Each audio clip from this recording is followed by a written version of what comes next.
The chandeliers of the Grand Metropolitan Hotel glittered like 1,000 stars, casting soft gold light over polished marble floors and velvet-draped tables. Chicago's most powerful business leaders moved through the ballroom with effortless confidence, shaking hands, exchanging business cards, and posing for photographs beside the silent auction displays. Waiters in crisp uniforms glided between the guests with trays of champagne. From the outside, the evening looked perfect. A high society charity gala raising millions for children's programs, an event planned to the last detail by a woman known for turning everything she touched into a success. That woman was Margaret Thornton. At 45, she had built one of the Midwest's most respected technology companies, and tonight she was the face of generosity and leadership. Her black evening gown was flawless, her smile practiced, her network of contacts extensive.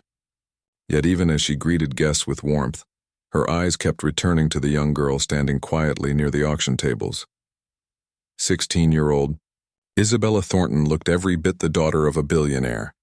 An elegant navy dress that shimmered under the chandeliers, light brown hair styled in a sophisticated updo, and the poise of someone who had been raised in the public eye. But for all the outward grace, there was a stillness about her, a deliberate way she kept her back to the wall, a scanning of the room as though she were trying to read more than she could hear. Few of the laughing guests noticed, and fewer still understood. Isabella had been profoundly deaf since birth.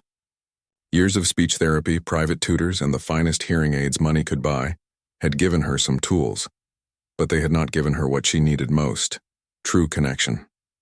At events like this, she felt like a ghost in an expensive dress, spoken about rather than spoken to, smiled at but rarely included.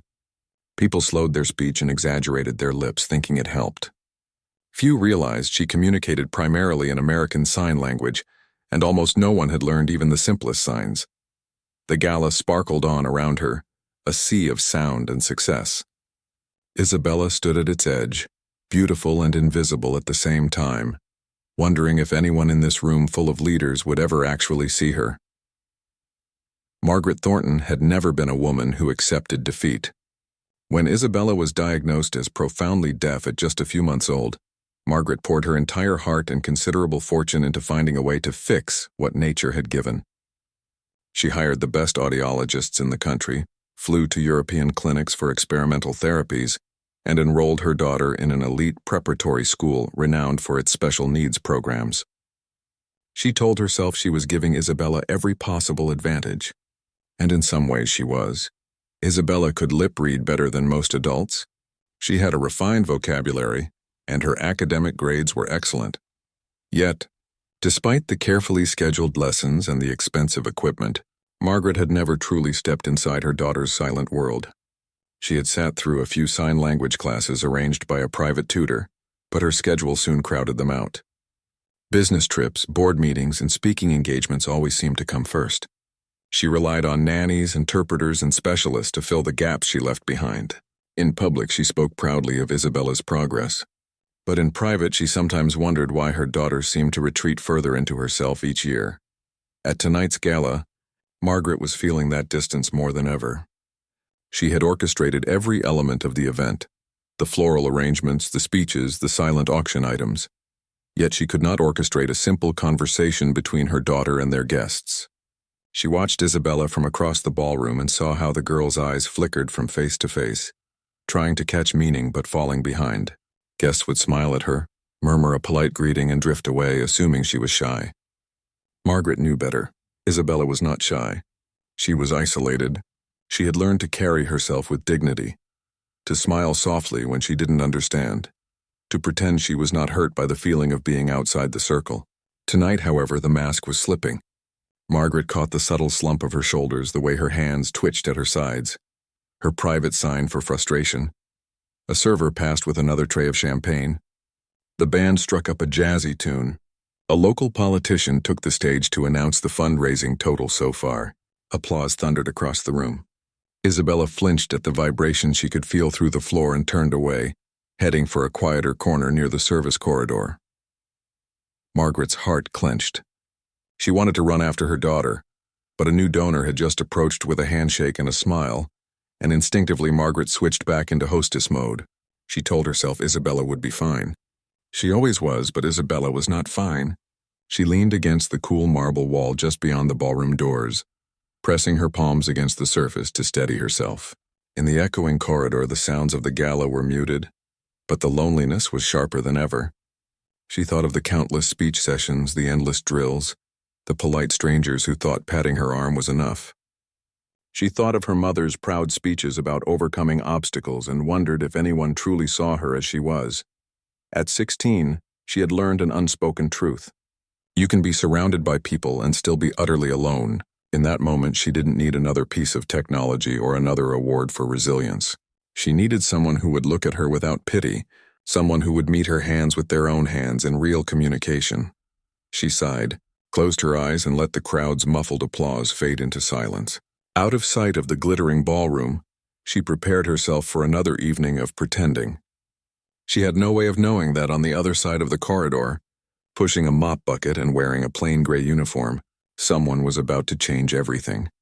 Isabella pressed her back to the marble wall and closed her eyes. The coolness grounded her, but the ache in her chest remained. She hated these events.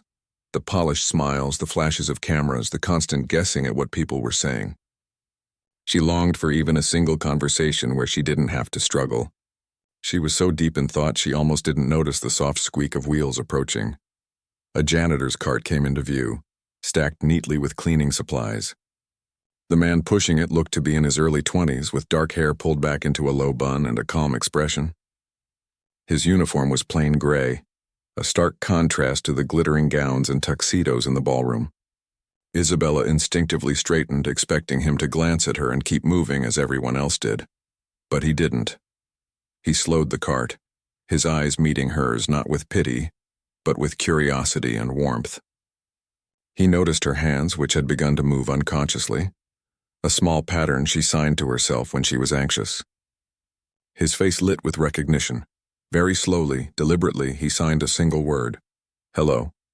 Isabella blinked. For a heartbeat, she thought she'd imagined it. Then he signed again, adding a shy smile. Her breath caught. Someone here, a stranger in a janitor's uniform, knew her language. She signed back, hesitant at first. Hello. Then a flood of questions tumbled out of her hands. You know sign, really? Are you deaf? The young man laughed softly and shook his head. He signed while speaking aloud, his voice gentle. No, my brother is deaf. We all learned ASL so he wouldn't feel left out. My name is Miguel. Isabella stared at him, her pulse quickening. In a matter of seconds, the heavy loneliness she'd been carrying all evening cracked open. She signed her own name. I'm Isabella, my mother. She owns this hotel. Miguel nodded, but his expression didn't change the way most people's did when they learned who she was. There was no deference, no awkwardness. Only a quiet respect. I saw you at the gala, he signed. You looked like you needed a break. Isabella almost laughed, the tension in her chest easing.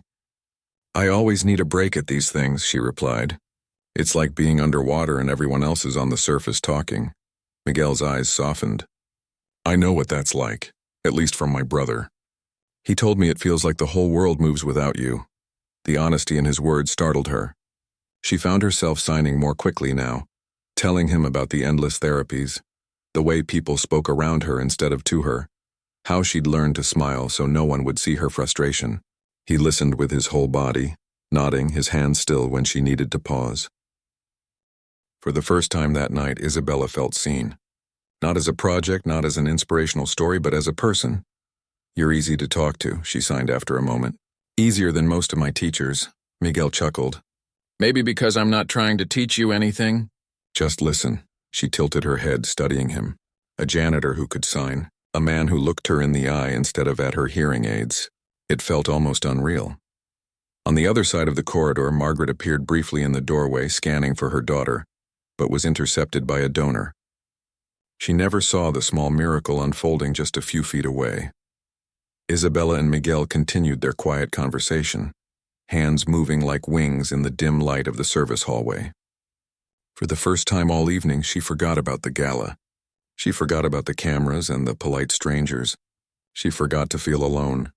She didn't know yet that this encounter would ripple far beyond the hotel corridor, that a simple hello in her language would become the spark for a movement inside her mother's company and far beyond. All she knew was that for the first time in a long time, someone had chosen to speak to her where she lived, in silence, with their hands. The ballroom glittered like a jewel box, but Margaret's thoughts were already drifting toward the empty space where her daughter had been standing. She had shaken 100 hands that evening, smiled at cameras, and given her speech about inclusive innovation, yet a small, insistent worry pulsed in the back of her mind. Where had Isabella gone?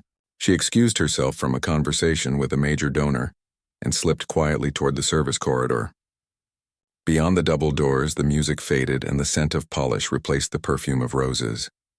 She expected to find Isabella sitting alone with her phone or quietly fuming. Instead, she froze at the sight before her. Her daughter was signing animatedly to a young man in a janitor's uniform. Isabella's entire posture was different. Her shoulders squared, her face bright, her eyes alive with focus. Margaret watched from a few steps away, unseen for the moment. She felt an unfamiliar sting in her throat. She had spent fortunes trying to create opportunities for her daughter, yet here she was, at ease with a stranger she had met by chance. Margaret moved closer. The young man noticed her first. He straightened, looking nervous. Isabella turned and saw her mother, her hands still mid-movement. "Mom," she said aloud, her voice firm, "this is Miguel." "He knows sign language," Margaret blinked. "You do?" she asked. "Yes, ma'am," Miguel replied respectfully. "My younger brother is deaf. We all learned ASL when he was little. I was just telling Isabella that her career goals sound impressive." Margaret felt two emotions at once: gratitude that someone had reached her daughter, and shame that it hadn't been her or her circle of friends. How had they all spent so much time around Isabella, without ever learning enough sign language to hold a conversation? She cleared her throat. "Miguel, may I ask you something?" He hesitated. "Of course." "Isabella has been struggling to connect with her peers," Margaret said quietly. "She's bright, ambitious, but she often feels excluded in social situations. Would you ever consider tutoring her, maybe even helping some of her friends learn basic sign language?" Miguel's eyes widened. "Mrs. Thornton, I'm honored you'd trust me with something so important. But I'm not a professional tutor. I just know ASL because of my family." Before Margaret could respond, Isabella jumped in, speaking and signing at once so both of them would understand. "Mom, you don't need a teaching degree to help people learn how to communicate. Miguel has made me feel more understood in 20 minutes than most people do in 20 days. Margaret turned to her daughter. For the first time, she was seeing what Isabella truly needed. Not more expensive programs. Not another specialist. Just people willing to meet her where she was and communicate in her language. Her mind began to race. Thornton Industries had been searching for ways to improve accessibility in its hotels and offices. But most of the proposals had felt sterile, designed to make the company look good rather than to actually help people. Here in front of her stood a young man with lived experience, cultural understanding, and the ability to build real bridges. "Miguel," Margaret said slowly, "what if we approach this differently? My company has been looking for someone to advise us on accessibility. What if I hired you as a consultant, to help us understand how to make our workplaces and events more inclusive for deaf and hard-of-hearing employees and guests?" Miguel stared at her, stunned. "Mrs. Thornton, I don't have any business experience or formal credentials in accessibility consulting. But you have something more valuable," Margaret replied softly. "You have lived experience, empathy, and the ability to help hearing people understand how to interact respectfully with deaf people. That's exactly what we need." Isabella's hands flew with excitement. "Miguel, this could be amazing. You could help create programs that actually work for deaf people instead of programs that just make hearing people feel good about helping." Margaret watched them both, a flicker of hope and humility stirring inside her. Perhaps at last she was beginning to understand what true inclusion looked like. 6 months later, the Grand Metropolitan Hotel ballroom was once again bathed in golden light. Another charity gala was approaching, but this time the atmosphere felt subtly different. A quiet buzz of anticipation among employees and guests alike. In a corner of the room, a large screen displayed visual announcements in bright text, while 2 ASL interpreters practiced near the stage. Margaret watched it all from a distance, thinking back to that night in the service corridor. The change had begun almost immediately after her offer to Miguel. At first he had been hesitant, convinced that his lack of degrees or corporate polish made him unqualified. But Margaret had insisted. and Isabella had added her own persuasive energy. Together, they'd convinced him to join Thornton Industries as a part-time accessibility liaison, with the promise that he could shape the position as he learned. Within weeks, his quiet confidence and practical experience were drawing attention across the company. Miguel's first initiative was simple but revolutionary. An internal ASL class offered free to all employees. Instead of a one-off workshop, he designed a series of short, friendly sessions taught by deaf instructors he knew from his brother's community. He paired these classes with lunchtime signing tables, where hearing and deaf employees could practice in a low-pressure setting. Participation exploded. Executives who had never thought about accessibility found themselves learning to fingerspell their names and greet deaf colleagues without an interpreter. Isabella threw herself into the work alongside him. She proposed a peer mentoring program, connecting deaf teenagers with adults in different industries, a support network she wished she'd had growing up. Miguel helped refine the idea, and within months Thornton Industries was hosting monthly gatherings where students could meet professionals fluent in ASL, talk about career paths, and build confidence in spaces designed for them. The results surprised even Margaret. Productivity among deaf and hard-of-hearing employees improved dramatically, but something deeper was happening too. Hearing employees began to ask better questions, to think about accessibility as part of everyday design rather than an afterthought. Teams started adding captions to internal videos without being prompted. Managers learned to reserve quiet spaces for one-on-one conversations and to circulate agendas in advance so deaf staff could prepare. Miguel, once the invisible janitor, was now Director of Accessibility and Inclusion, a title he accepted reluctantly, but with pride. He spent his mornings shadowing different departments, observing how meetings and social events worked in practice. His afternoons were spent developing training modules, speaking at local colleges, and coordinating with deaf-owned businesses for consulting partnerships. Each time he spoke, he began with the same message. True inclusion isn't about charity. It's about participation. For Isabella, working alongside Miguel was transformative. She had always dreamed of designing better communication technology, but now she was also learning how systems and cultures had to change to make technology truly effective. At 16, she began co-authoring blog posts on the company website about building bridges, not barriers, and speaking at youth panels. She no longer felt like an isolated teenager at the edge of the room. She was part of a movement. Margaret watched this growth with awe. She realized she'd been measuring success in dollars spent and programs launched, when the real measure was how people felt in their daily interactions. Watching her daughter mentor younger students and seeing Miguel's brother hired as a junior developer at Thornton Industries, Margaret finally understood that inclusion wasn't a gift the powerful bestowed on the less powerful. It was a partnership built on respect and shared effort. By the time the next gala invitations went out, the event itself had been redesigned from the ground up. For the first time, deaf guests received materials in ASL ahead of time. Communication cards at each table showed simple signs like, "Hello," "Thank you," and "Nice to meet you." Instead of being an afterthought, accessibility had become part of the event's DNA. And it had all started, Margaret thought, with a single quiet conversation in a service corridor, a janitor signing to a lonely girl who longed to be seen. The following spring, the Grand Metropolitan Hotel sparkled once again with soft golden light. Guests in evening gowns and tailored suits arrived for the annual Children's Foundation Gala. But this year, something was unmistakably different. At the entrance, a welcoming team of volunteers greeted guests in both English and American Sign Language.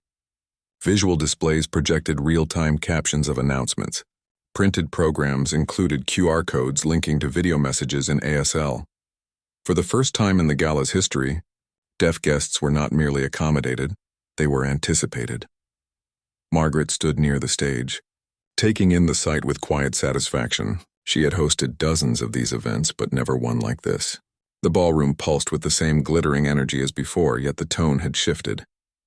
People were practicing simple signs at their tables, laughing as they tried out fingerspelling for the first time. Interpreters moved gracefully between conversations, weaving inclusion into the fabric of the evening.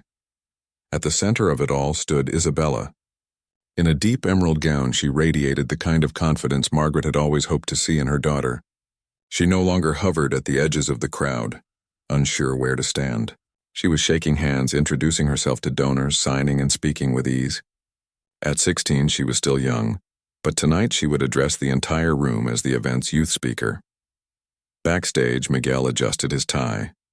He was no longer wearing a janitor's uniform, but a dark suit with a small pin reading, Director of Accessibility and Inclusion.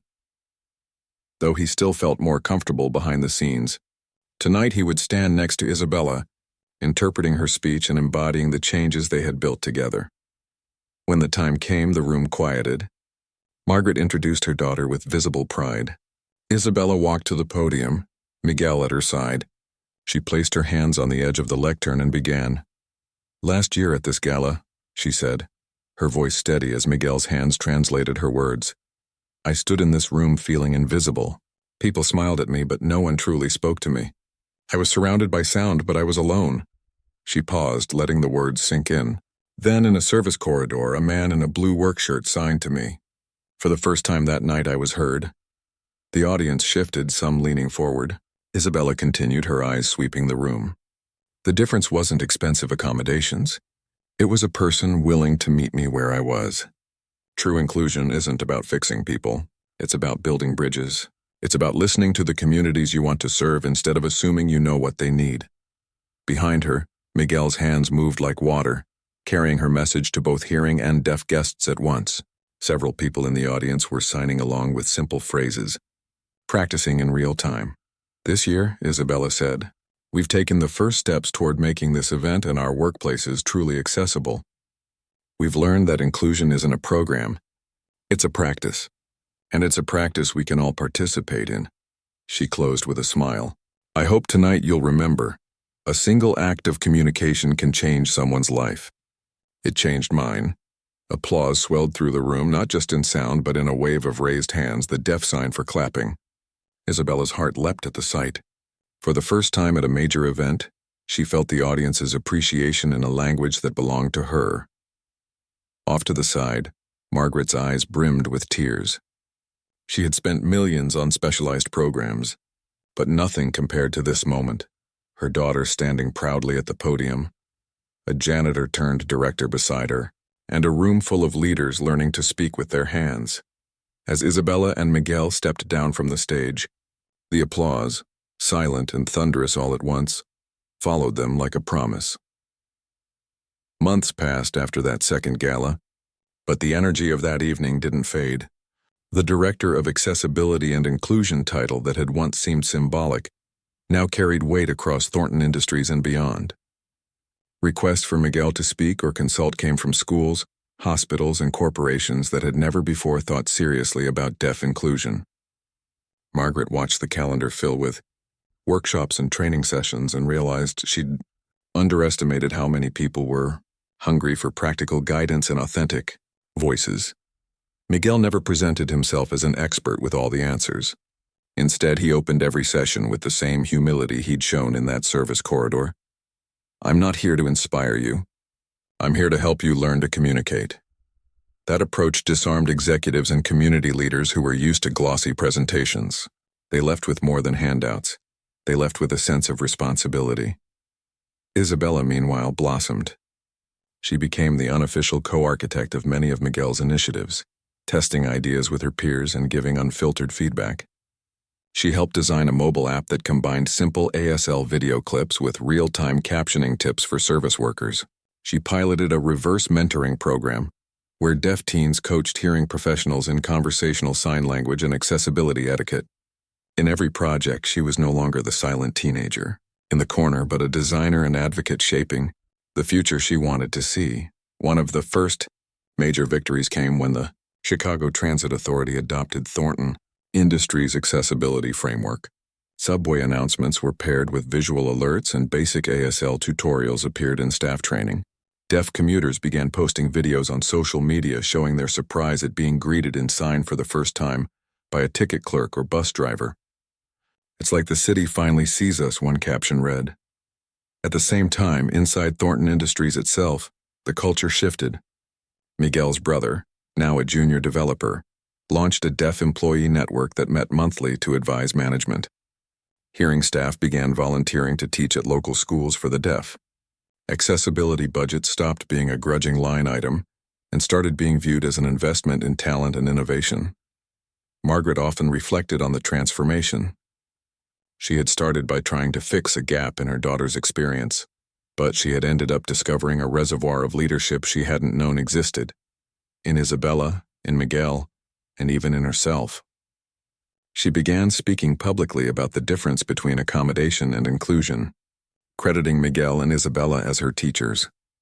At a conference on technology and social impact, Margaret was asked what the return on investment had been.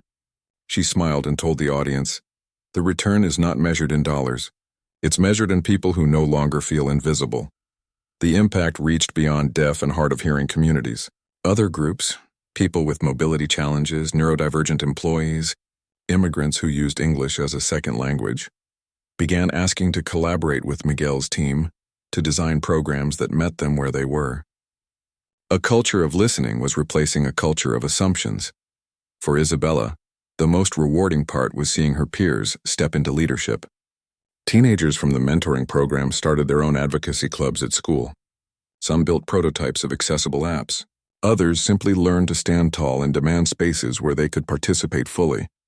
Each message she received from them felt like a small echo of the moment Miguel had first signed to her. You are seen. You are heard. What had begun as a chance encounter in a hotel corridor had become a catalyst for systemic change. And yet Miguel often reminded Isabella, we're just at the start. Inclusion isn't a destination. It's a practice we keep learning together. Looking back, Isabella realized something profound. The power of one authentic connection didn't just change her life. It had given her the courage to create thousands more.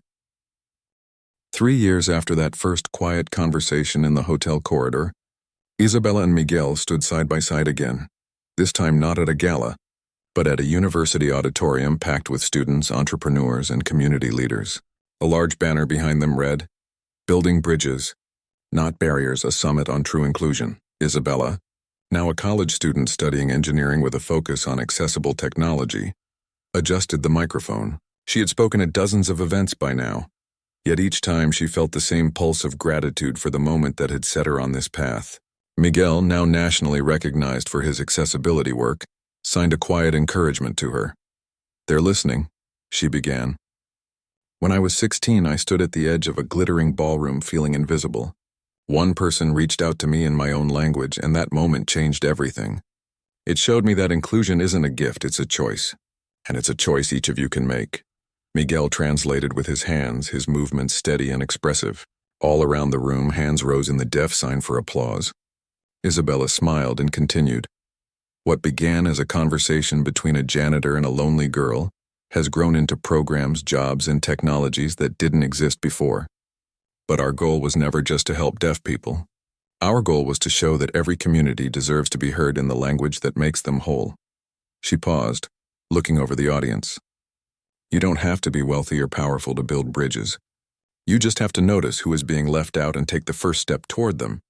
As the crowd erupted into a sea of raised hands, Isabella glanced at Miguel. He wasn't just her interpreter or her mentor anymore. He was her partner in reshaping how people thought about inclusion, and she knew the work was far from finished. Walking off the stage together, they passed a small display about deaf culture and ASL, the same one they'd once installed in a hotel hallway. It was a reminder of where their journey began and how far a single act of authentic communication could reach.